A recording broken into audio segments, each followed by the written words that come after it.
오늘 본문은 사도 바울이 제3차 전도 여행 때에 에베소에서 전도할 때의 말씀입니다. 이 에베소라고 하는 도시는 상업과 무역의 중심지였습니다. 그 당시 에베소 사람들이 얼마나 많았냐면 약 30만 명 가량이었다라고 말하고 있습니다. 요즘도 30만 명이면 적은 인구는 아니죠. 그런데 이때 당시 2000년 전에 30만 명의 도시니까요, 엄청나게 큰 도시였던 거죠. 그런데 이 도시에 아데미 여신을 섬기는 큰 신전이 있었습니다. 아데미 여신은 풍요를 가져다 주고 다산을 가져다 주는 그런 여신이라고 믿고서 섬겼었던 우상인데, 이 아데미 여신을 섬기는 신전의 규모가 엄청나게 컸던 거예요.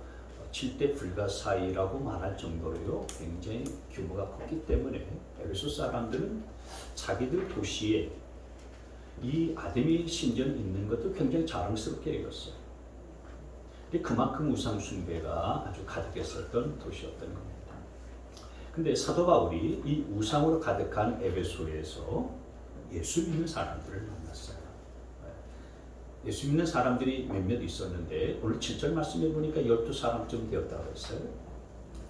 그래서 이 예수님을 믿는 사람들을 만났는데, 이들을 만나서 가만히 보니까 이들이 성경도 아는 것 같고 또 예배도 열심히 드리고 스스로 자신들을 제자라고 하면서 전도도 열심히 하고 다 좋은데 뭔가 좀 부족하다는 생각이 들었었던 거예요. 그래서 사도 바울이 그들에게 이렇게 물었습니다. 3절 앞부분에 보시면 여러분은 믿을 때에 성령을 받았습니까? 하고 이렇게 물었어요.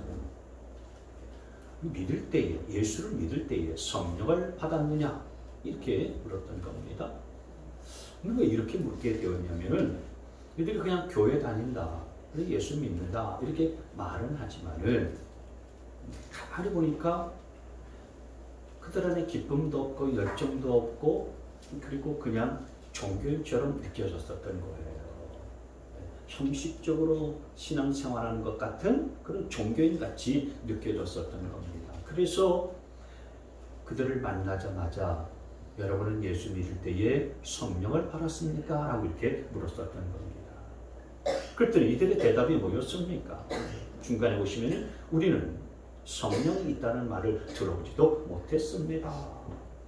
이렇게 대답하는 겁니다. 여러분, 예수님을 믿는다라고 하면서 성령이 있다는 것도 들어보지 못했다면 참 안타까운 일이 아닐 수가 없습니다. 성령을 모르면서 예수를 믿는 것은 예수를 믿어도 믿지 않는 사람과 별반 다르지 않는 모습이에요. 염려하고 근심하고 걱정하고 또 불만하면서 살아가는 모습밖에 되지 않습니다. 교회를 다니면서도 성령에 대해서 알지 못하고 또 성령과 전혀 상관없이 살다 보면은 주일날에만 그저 습관에 따라서 교회에 나와서 예배 자리 가운데 앉아있는 것뿐이지, 그래서 아주 초라한 신앙생활을 할 뿐이지 능력 있는 신앙생활을 할 수 없는 겁니다. 그건 온전한 신앙생활로 말할 수가 없는 거죠. 이건 마치 뭐와 같냐면은 집에 좋은 TV가 있고 좋은 냉장고가 있어요. 그런데 전기 플러그를 꼽지 않아요. 그러면은 아무리 좋은 스마트 TV가 있고요, 조금 비싼 냉장고가 있다 할지라도 무효증과 똑같은 겁니다. 오늘 사도 바울은 에베소에서 이 12명의 제자들을 만나서 예수님을 믿을 때에 성령을 받았습니까? 이렇게 물었어요. 왜 믿을 때에 성령을 받았습니까? 라고 이렇게 물었습니까? 왜 그렇게 물었을까요? 성령이 없으면 예수님을 믿어도 아무런 능력이 없고 죄를 이길 힘이 없기 때문에 그랬었던 겁니다. 여러분, 사도 바울이 로마서 말씀을 기록했는데 로마서 1장에서도 18장까지의 말씀을 쭉 기록했어요. 1장에서도 8장까지의 말씀의 내용이 핵심이 뭐냐면은 믿음으로 의롭게 된다라는 거예요. 우리가 의롭게 되고 구원받는 것은 율법으로 되는 것도 아니고 할례를 받아서 되는 것도 아니고 어떤 절기를 지켜서 되는 게 아니다. 오직 믿음으로 된다.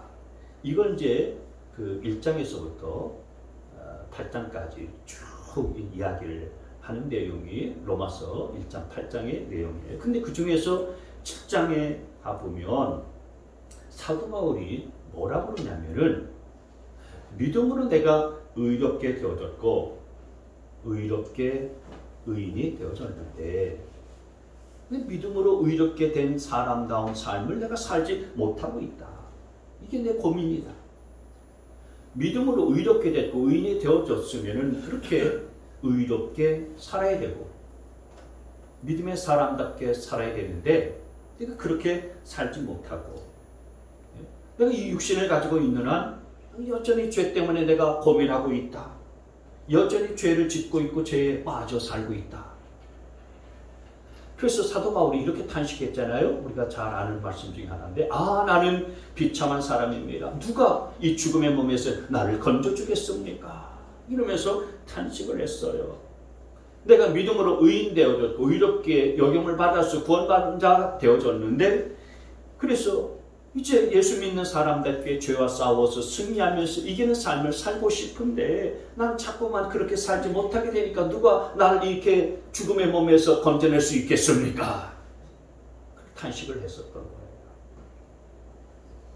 근데 그런 탄식에 대한 해답을 로마서 8장 2절에서 이렇게 말하고 있어요. 그것은 그리스도 예수 안에서 생명을 누리게 하는 성령의 법이 당신을 죄와 죽음의 법에서 해방하여 주었기 때문입니다. 무슨 얘기냐면 그리스도 예수 안에서 생명을 누리게 하는 성령의 법이 죄에서 자유케 한다라는 거예요. 그래서 예수 믿는 사람은 성령의 법으로 들어가야 되는 것입니다.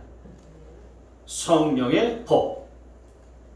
성령의 법 안에 들어가야 내가 죄에서 자유케 되어지고 죽음에서 자유케 될 수가 있다라고 하는 거예요. 그 생명을 누리게 하는 성령의 법이 나를 죄에서부터 자유케 해주고 죄에서부터 승리하게 해준다라고 하는 것입니다. 그래서 여러분 내 법대로 살지 말고 내 방식대로 살지 말고 성령이 여러분의 삶의 법이 될 수 있게 되어지기를 바랍니다. 근데 여러분 성령의 법이라고 그러니까 법은 뭔가 나를 옥죄는 것 같고 나를 구속하는 것 같고 법이라고 그러니까 뭔가 좀 마음이 불편하잖아요. 성령의 법 그랬어요. 근데 이 법은 나를 구속하는 것 같고 나를 옥죄는 것 같을지라도 그건 어떤 법이냐? 생명을 누리게 하는 법이다. 그러니까 생명을 누리게 하는 법, 나를 살리는 법이라는 거예요. 그게 뭐냐? 바로 성령의 법이다라고 하는 것입니다. 그러니 여러분, 다시 말해서 저와 여러분들 정말 예수 믿는 사람답게 죄와 싸워서 이기고 그 죄에서 자유케 되어지려면은 나를 살리는 생명을 누리게 하는 성령의 법 안에 들어가야 되는 줄 믿으시기를 바랍니다. 내 일상생활의 모든 부분에 있어서 성령의 법이 나를 지배해야 된다 이거예요. 쉽게 말하면은 내가 성령에 완전히 정복을 당해야 되는 것입니다. 성령에 압도당해야 되는 거예요. 성령 안에서 사셔야 된다는 것입니다. 성령이 원하는 대로 사실 수 있게 되어지기를 바랍니다. 그게 내가 믿는 사람으로서 죄에서 자유케 되어지는 비결인 거예요.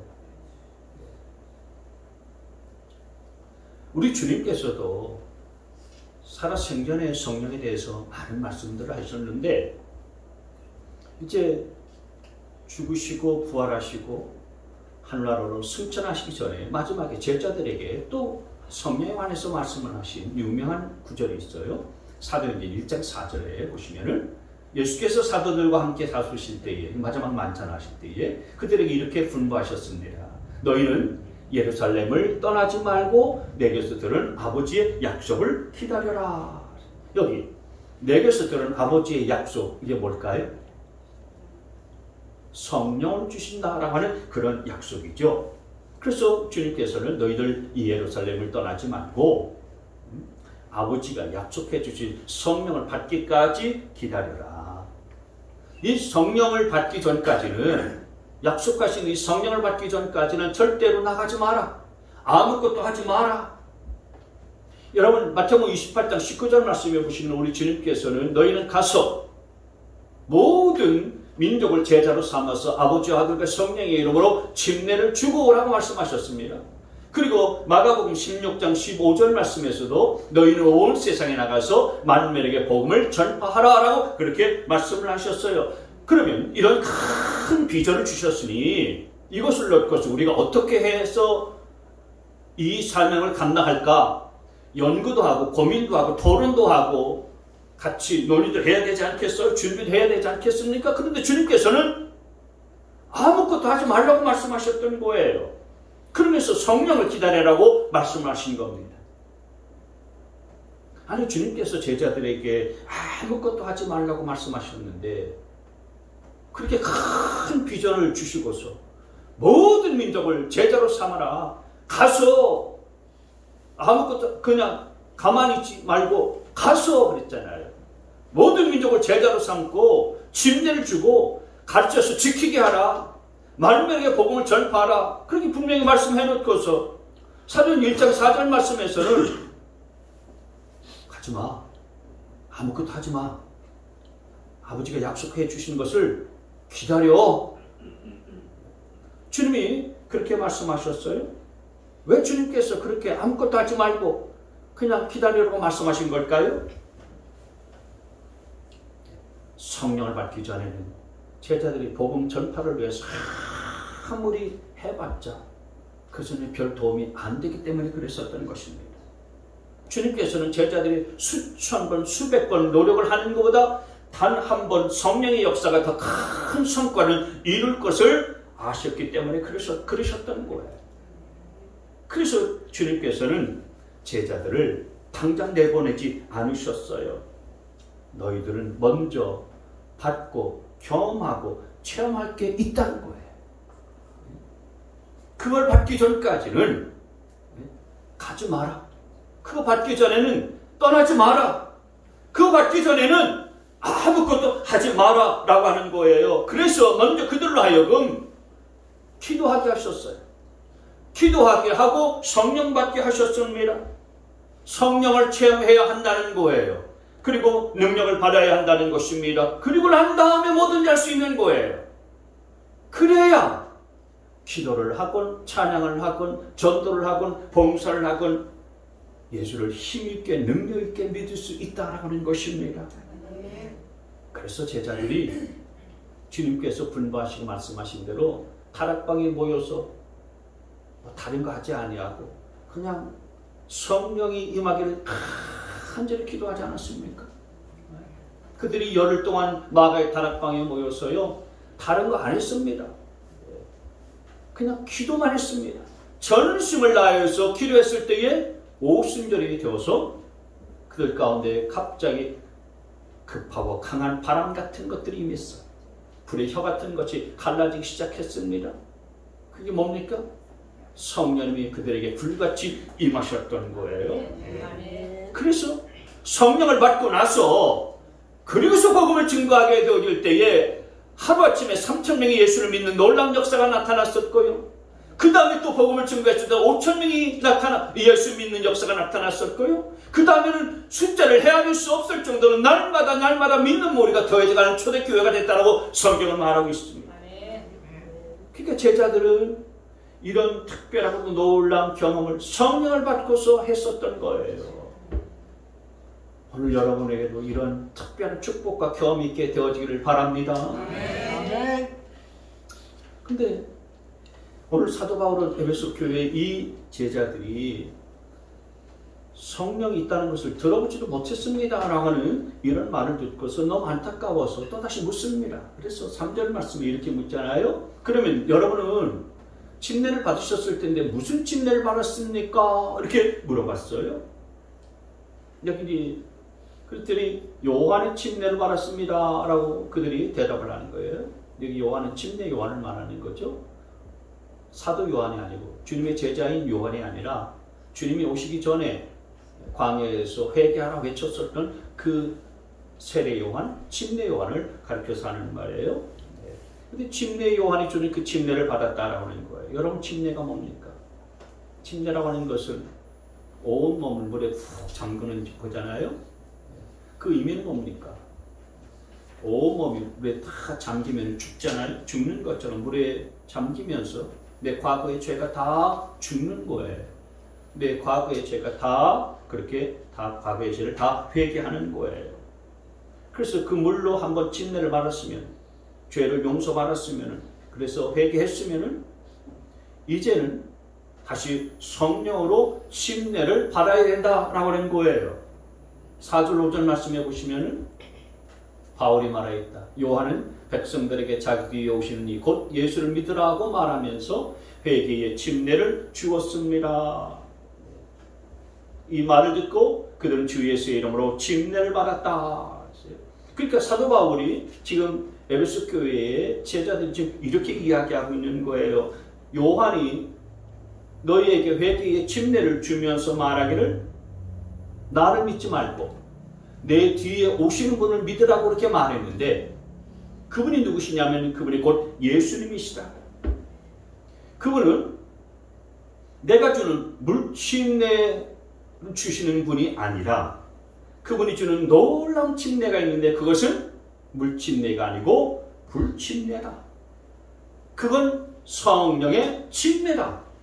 그래서 성령의 침례를 받으라. 이렇게 지금 사도 바울이 그 에베소에 있는 제자들에게 말하고 있는 거예요. 여러분, 우리가 예수님을 믿고서 다 물로 세례를 받고 또 침례를 받잖아요. 근데 그것만으로도 부족한 겁니다. 우리가 예수를 믿고서요, 말씀 공부하고 성경 공부하지 않습니까? 봉사도 하고 충성도 합니다. 근데 그것만으로는 부족한 것입니다. 정말 우리에게 가장 필요하고 중요한 것은 성령 받는 것인 줄 믿으시기를 바랍니다. 우리가 예수 믿고 교회 다니면서 세례나 침례 받고 봉사도 하고 할 건 다 합니다. 그런데 내 삶에 변화가 나타나지 않냐고, 내 삶에 기적과 같은 일들은 다른 사람의 남의 일처럼 그렇게 여겨지고, 능력을 체험하는 것, 그 뭐 어디서 들어본 것 같기도 하지만은, 그러나 들을 때는 뭐 그럴듯하기도 한데 내 마음속에 믿어지지 아니에요. 그러니 이 신앙생활이라고 하는 것은 참 버거운 거예요.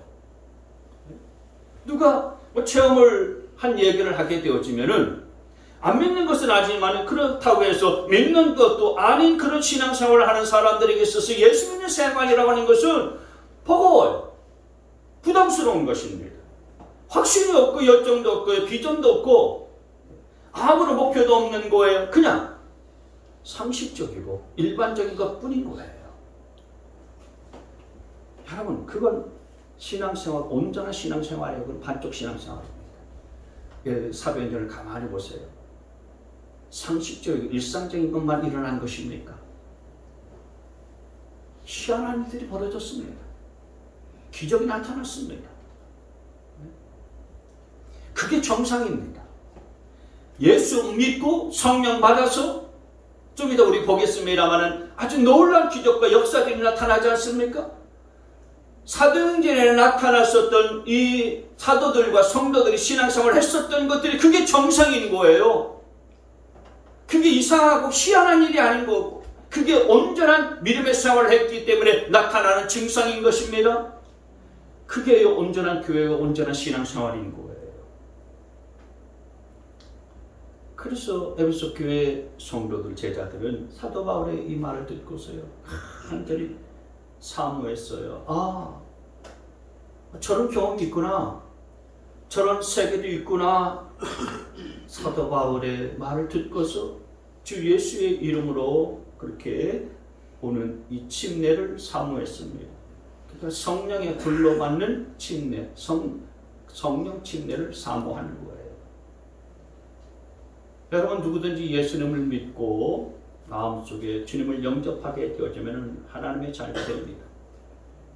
내가 마음의 문들을 열고서 예수님을 영접하게 되어지면 누구든지 성령이 영으로 오신 예수님이 그 사람의 삶의 주인이 되어지고 그 내 죄를 다 사하여 주십니다. 여러분 믿으시죠? 아멘. 그분은 지금 이 설교를 듣는 여러분 가운데에서도 이 설교를 듣다가 마음의 문들을 열고서 내가 그렇구나 정말 그렇구나 라고 깨닫고서 사모하게 되어지면은 지금도 우리 가운데에 성령으로 그분은 우리 임하게 되어지는 줄 믿으시기를 바랍니다. 아멘. 오늘 사도 바울이 에베소 교회 제자들에게 그러했잖아요. 영국의 짐 그리함 목사님이라고 하는 아주 목회를 잘하시고 교회를 잘 이끄시는 유명한 목사님이 계셨어요.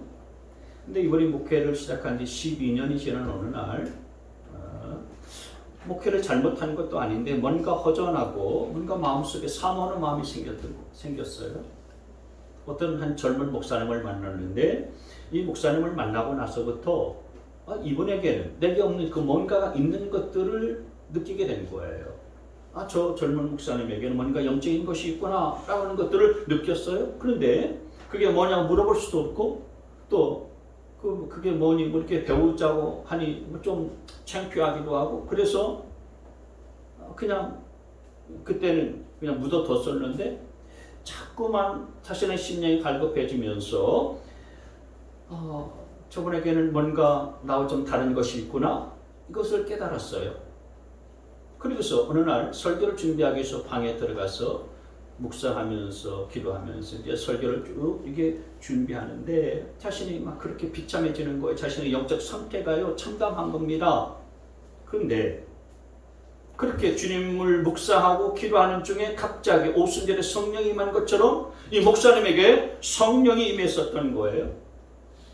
갑자기 성령님이 그에게 역사하기 시작하는데 눈물이 쏟아지면서 자신 안에 있는 교만을 다 회개하게 되어지고 율법적인 인간적인 모습들 다 그렇게 보여지면서요 하나님 앞에 다 회개하게 되기 시작했었던 거예요.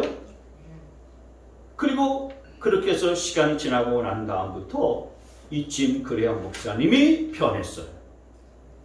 그래서 이 목사님이 설교할 때에 귀신이 쫓겨나가는 역사가 벌어졌어요. 교회가요 사람들로 막 가득 차기 시작하는데요 시간 안에 오지 못하면은요 들어오지 못할 정도로요 막 인산인해를 이뤘습니다. 찬양 소리가 얼마나 뜨거운지 온 교회를 막 쩌렁쩌렁 울릴 정도였어요. 영국 교회에서 그런 일들이 벌어지는 것은 정말 드문 일이거든요. 드문 일입니다. 그 목사님에게 성령이 임하였기 때문에 성령님이 역사하셨기 때문에 그 놀라운 변화가 나타나게 된 줄 믿습니다. 네. 교회를 얼마나 오래 가느냐가 중요한 것이 아닙니다. 네. 너희가 예수를 믿었을 때에 성령을 받았습니까? 네. 성령을 받았느냐? 성령을 체험했느냐? 이것이 중요한 줄 믿습니다. 네. 6절 7절 말씀해 보시면은 그리고 바울이 그들에게 손을 얹으니 성령이 그들에게 내리셨다. 그래서 그들은 방언으로 말하고 예언을 했는데 모두 12사람쯤 되었다 그랬어요. 그래서 사도 바울이 이 에베소에 있는 제자들에게 안수를 했는데 안수를 할 때에 그들에게 성령이 임했어요. 그리고 막 기도를 하는데 막 이상한 말이 막 터져 나오는 거예요. 입이 막 터져 나오고 말이 막 터져 나오는데 그게 뭡니까? 방언이고 예언이었던 거예요. 성령이 임하니까요. 방언도 나오고 예언도 나오게 되어지는 것입니다. 여러분, 물론 성령이 오순절에 그런 역사처럼 갑자기 임할 수도 있고요. 또 어떤 분에게는 사람마다 나타나는 성령님의 역사가 다 다를 수가 있어요. 그런데 내게 성령님이 하고 성령님이 역사하신다면은 그걸 다른 누가 아니라요. 내가 스스로 느끼고 내가 스스로 알아요. 성령을 받게 되어지면은요, 내게 변화가 나타나. 삶의 변화가 시작이 되어져요. 그래서 이상하게 담배가 뚝 끊어져요. 이상하게 술이 싫어지기 시작합니다. 그렇게 좋아하던 것들이 이제는요 별로 좋지 않아요. 그렇게 재미있었던 것들이 이제는 재미있지 않아요. 싫어졌어요. 성령 임하게 되어지면 영적인 눈을 뜨게 되어지는 것입니다. 그래서 옛날을 보지 못했고 또 옛날에는 참 저 사람 보면 별로 불쌍하다는 생각 하나도 들지 않았었는데 이제 성령 딱 받고 나서 보면 저 사람의 영혼이 보이기 시작하는 거예요. 불쌍하게 보이기 시작하는 것입니다. 영혼에 대한 관심을 갖게 되는 거예요. 그래서 성령 받은 사람들이 전도하고 영혼 구원하게 되어지면요 그 영혼이 구원받는 놀라운 역사들이 벌어지게 되어지는 것입니다. 물론 성령 받았다고 해서 그 사람이 도덕적으로나 인격적으로 성숙해지는 건 아니에요. 그거랑 좀 다른 문제입니다. 성령 받은 사람이 인격적으로 좀 부족할 수도 있어요. 인격적으로 좀 성숙하지 않은 사람도 있을 수가 있습니다. 그래서 사람에게 시험을 줄 수도 있어요. 그러나 어쨌든 성령 받게 되어지면요 그런 변화가 나타나게 되어지는 것입니다. 능력 있는 그리스도인으로서의 삶을 살 수 있게 되어지는 거예요. 그러니 여러분 이 자리에 성령 받은 분들도 계실 것이고 안 받은 분들도 계실 텐데 저는 우리 성도 모두가 다 성령 받을 수 있게 되어지기를 축복합니다. 성령 받을 수 있게 되어지기를 바랍니다. 성령이 이 시간에도 임할 수 있게 되어지기를 축원합니다. 그러면 어떻게 하면 이 성령을 받을 수 있겠습니까? 사도행전 2장 말씀에 보면 오순절 성령이 충만하게 되어질 때에 그때 베드로가 성령을 받고 난 다음에 많은 유대 사람들에게 설교를 했어요. 설교를 하고 나서 그 설교를 들었었던 수많은 사람들이 우리가 어떻게 하면 성령을 받을 수 있겠습니까? 라고 물었어요. 그때 베드로가 했었던 대답이 이 말씀이에요. 사도행전 2장 38절 말씀에 베드로가 대답하였다. 회개하십시오. 그리하면 성령을 선물로 받을 것입니다. 여러분 성령 거룩할 영자잖아요. 거룩한 영이 내 안에 들어오시고 거룩한 영이 내게 임하려면은 여러분 먼저 회개해야 된다라고 하는 거예요.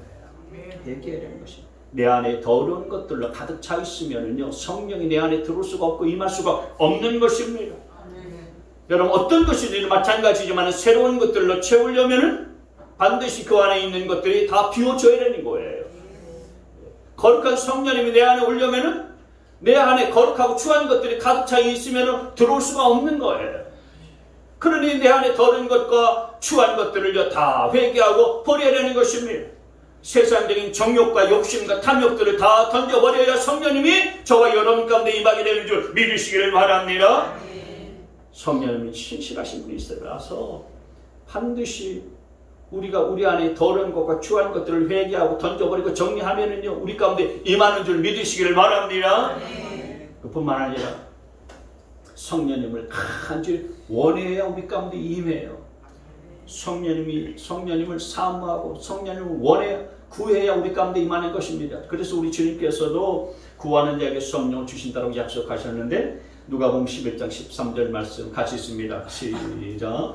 너희가 악할지라도 너희 자녀에게 좋은 것들을 줄 알거든 하물며 하늘에 계신 아버지께서야 구하는 사람에게 성령을 주시지 않겠느냐. 아멘. 구하는 자에게 성령을 주시지 않겠느냐 이 말씀을 바꿔 얘기하면은 구해야 성령을 주신다는 말씀인 줄 믿으시길 바랍니다. 성령님은 인격적인 분이세요. 인격체세요. 구하는 사람에게 주시는 것입니다. 아무리 교회를 오래 나왔다고 해서 구하지도 않는데 주시는 분이 아니신 거예요. 구하지 않고 사모하지 않고 원하지 않는 분에게는 성령 부어주시지 않으세요. 원하지도 않는데 성령님은 해집고 들어오시는 분이 아니세요. 성령님은 인격적인 분이시기 때문에 내가 성령님 사모합니다. 성령 받기를 원합니다. 성령님 내게 임하여 주시옵소서. 성령 충만하기를 원합니다. 이렇게 구할 때에 그 인격적인 성령님이 내게 임하시게 되어지는 거예요.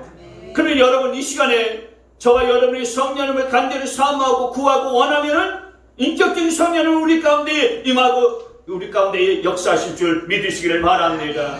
성령님 내게 임하여 주시옵소서. 성령을 부어 주시옵소서 기도하면서 사랑하는 자에게 성령이 임할 줄 믿으시기를 바랍니다. 한번 따라서 합시다. 성령님들에게 성령을 부어 주시옵소서. 시작. 성령님들에게 성령을 부어 주시옵소서. 사모하시면서 구하셔야 되는 겁니다. 어디 오시나 안 오시나 한번 기도를 한번 해볼까? 그건 인격적인 반응이 아니잖아요. 인격적인 반응을 하려면요, 간절한 마음을 담아서 중심이 보여야 되는 거예요. 그래서 내가 성령님을 간절하게 사모합니다. 성령을 환영합니다. 성령 내 안에 모셔서 내 주인이 되시길 원합니다. 이런 정말 지정의의 인격을 다 담아가지고 구하면 반드시 약속하신 성령은 저와 여러분 가운데 임하게 될 줄 믿습니다. 사도 바울 이렇게 에베소의 12 제자들에게 안수할 때 그들에게 성령이 충만했는데 성령이 임할 때에 그 다음에 뭘 했습니까? 곧바로 말씀을 가르쳤어요. 그래서 8절 9절 말씀에 보면 바울은 회당에 들어가서 석 달 동안 하나님의 나라의 일을 강론하고 권면하면서 담대하게 말하였다. 9절 그러나 몇몇 사람은 마음이 완고하게 되어서 믿으려 하지 않고 온 회중 앞에서 이 도를 비난함으로 바울은 그들을 떠나 제자들을 따로 데리고 나가서 날마다 두른 합당에서 강론하였다. 사도 바울이 이 제자들에게 이 사람들에게 가르친 하나님의 말씀은 어떤 말씀입니까? 앞으로 다시 넘어가서 8절 말씀에 보면은 석 달 동안 뭘 가르쳤느냐, 무슨 말씀을 가르쳤느냐, 하나님의 나라의 일에 대해서 가르쳤어요. 하나님의 나라를 가르치고 전했었던 것입니다. 하나님의 나라는 그럼 뭡니까? 여러분 여기 나라라고 그러니까 뭐 대한민국, 중국, 미국, 일본 뭐 이런 나라를 영토를 갖고 있는 이런 나라를 생각하기 쉬운데 하나님의 나라는 이런 나라들을 말하는 게 아니고요. 하나님이 지배하는 것을 말하는 거예요. 하나님이 통치하는 것이 하나님의 나라라고 그렇게 성경을 말하는 것입니다. 그러니 여러분 사도 바울은 당신들 멋대로 살지 말고 당신들 방식대로 살지 말고 하나님의 지배를 받고 하나님의 타신을 받으면서 살아야 됩니다라고 하는 것을 가르쳤다 이거예요.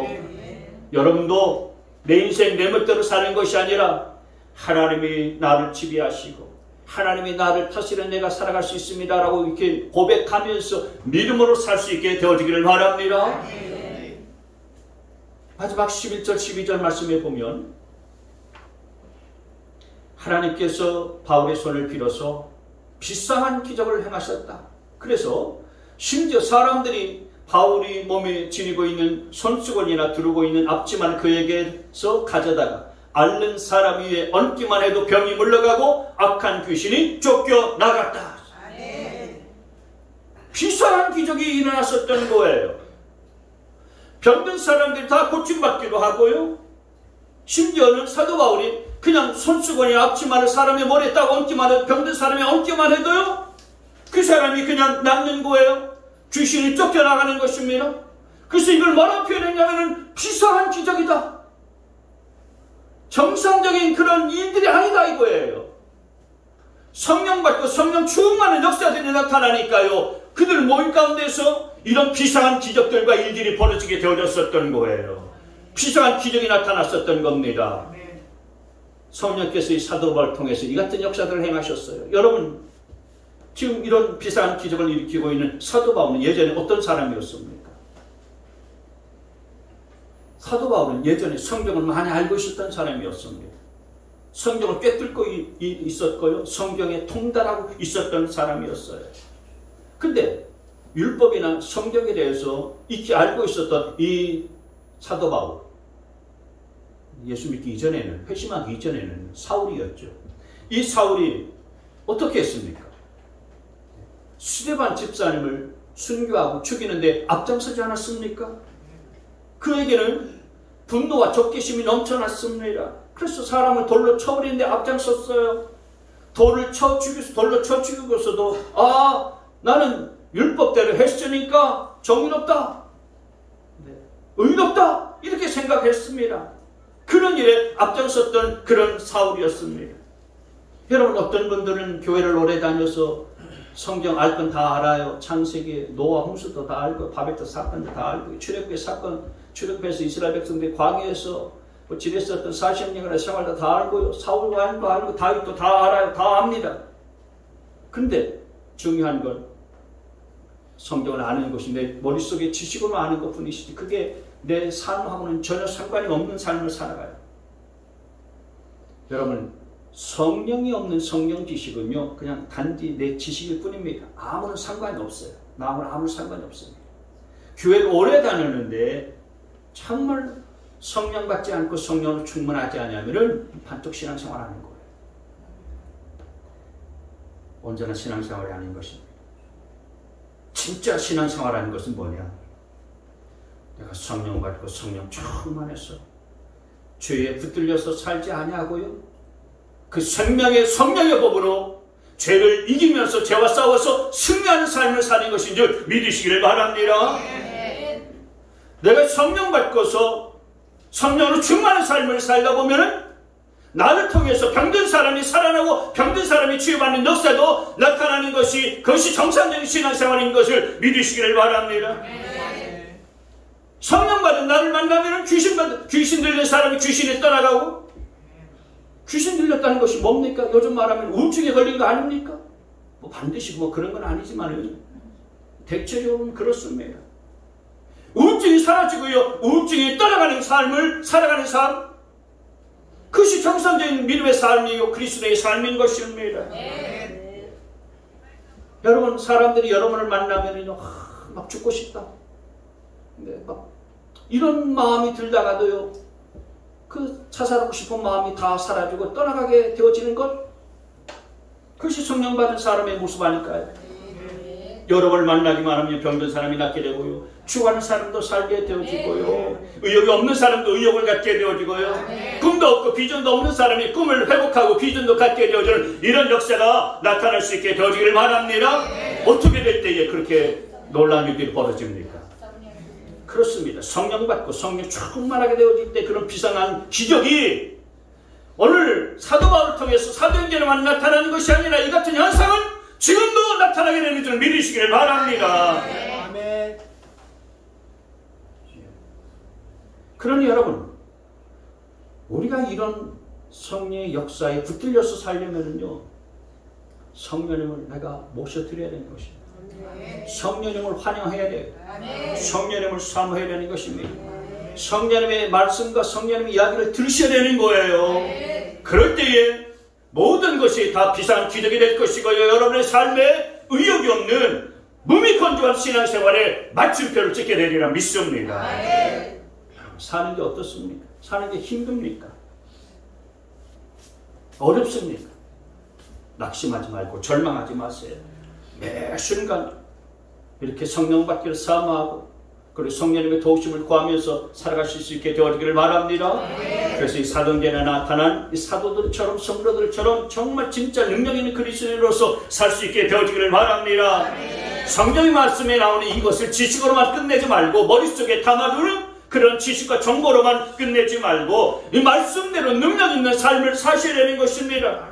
근데 그것은 내 노력으로 되는 것도 아니고 내 힘으로 되는 것도 아니고 내 방식으로 되는 것도 아니고 내가 매 순간순간마다 성령의 도심을 구하고 성령님의 도심을 의탁할 때 생겨나게 되어지는 거예요. 여러분, 초대교회는요 사실 아무 돈도 없었습니다. 건물도 없었고 이런 시설도 없었습니다. 아무런 조직도 없었어요. 그런데 여러분, 성령 받은 주님의 제자들 가만히 보세요. 그들은 정말 세상과 맞서 싸울 수 있는 뭐 지식이나 학벌이나 권력이나 능력 있는 것 아니었습니다. 부자들도 아니었어요. 그들 중 주님의 제자들 중에 여러분 11명 중에 9명은 다 어부였습니다. 배운 것도 없는 자들이었어요. 대부분 초라한 노동자였습니다. 근데 그런 자들이 우리 주님이 말씀하신 것처럼 모든 자들 가서 모든 민족을 제자로 삼고 그리고 그들이 침례도 주고 그들에게 가르쳐 지키게 하고 땅 끝까지 이르러서 복음을 증거하라. 이런 주님의 지상 명령을 이룰 수 있는 그런 확률은 제로예요. 그런 사람들이 이런 주님의 위대한 사명을 이룰 수 있는 확률은요 없는 거예요. 없어요. 그래서 제자들이 어떻게 했습니까? 무조건 성령의 도우심을 구하는 거예요. 네? 무조건. 자기들이 능력이 없으니까, 자기들이 힘도 없고 가진 것도 없고 돈도 없고 지식도 없고 아는 것도 없고 의지할 수 있는 권력도 없으니까 오로지 성령의 도우심을 구했어요.